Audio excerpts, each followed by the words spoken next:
Elliott Kane was an American giant, the kind of businessman whose name showed up on skyscrapers in New York, tech hubs in Austin, and investment boards in Silicon Valley. Kane Enterprise Group was everywhere: construction, finance, energy, real estate. At 52, Elliott wasn't just rich, he was an institution.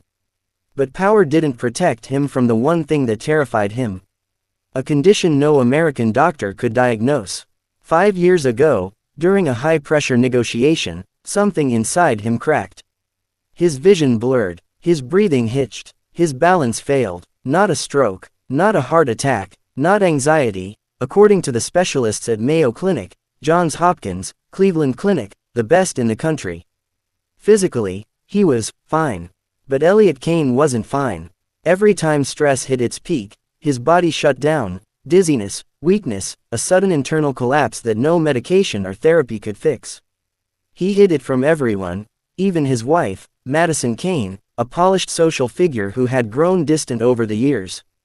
Their marriage looked perfect on TV interviews, but inside their penthouse, they barely spoke.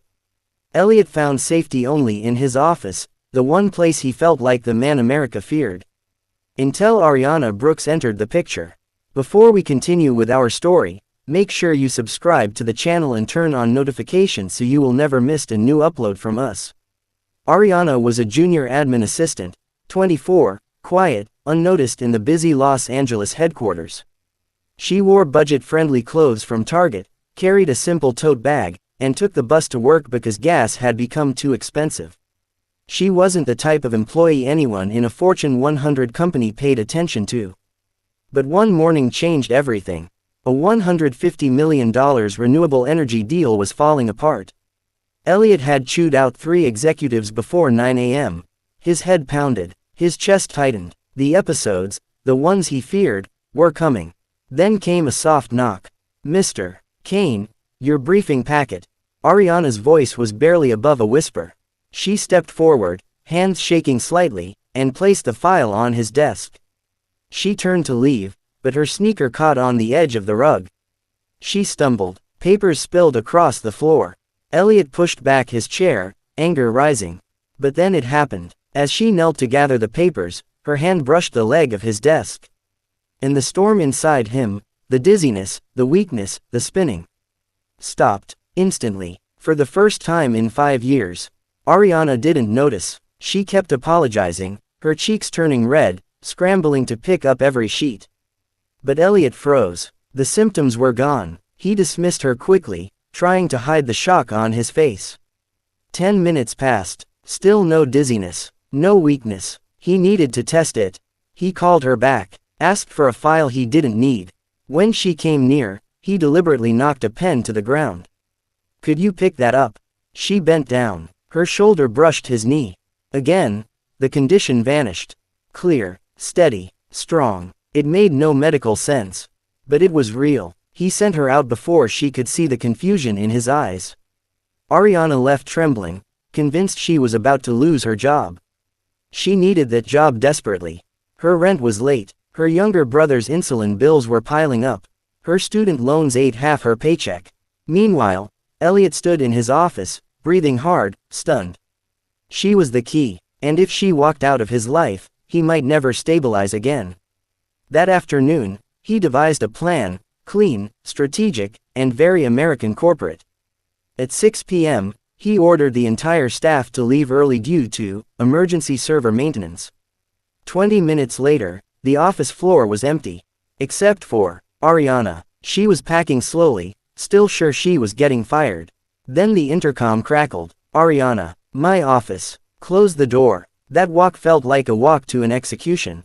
She stepped in. Elliott wasn't behind his desk.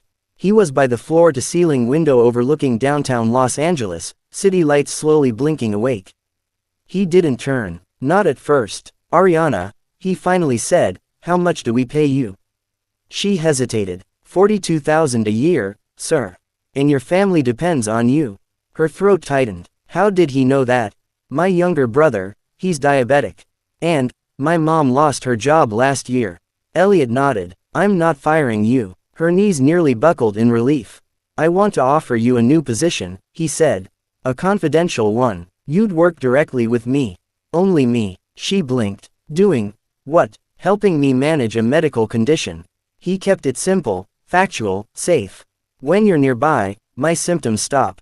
I don't know why. I don't expect you to understand it. I only know that your presence stabilizes me. Ariana stared, unsure if he was sincere or unhinged.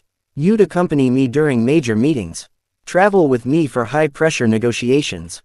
Keep my condition private, and in return, he paused, your salary would be $180,000 a year. Her breath caught in her throat. That can't be real. It is, he said. And it starts immediately. No tricks. No hidden conditions. You help me function, and I help you rebuild your life. Silence. The kind that changes everything. Do you want the job, Ariana? She swallowed hard, fear and hope colliding in her chest.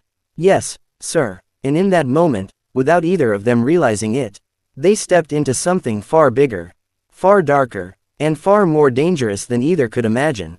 Because in America, every secret has a price, and every cure has a consequence. Comment part 2 if you will like to know what happened next, and don't forget to subscribe so that you will get notified if I drop part 2 and share to your friends.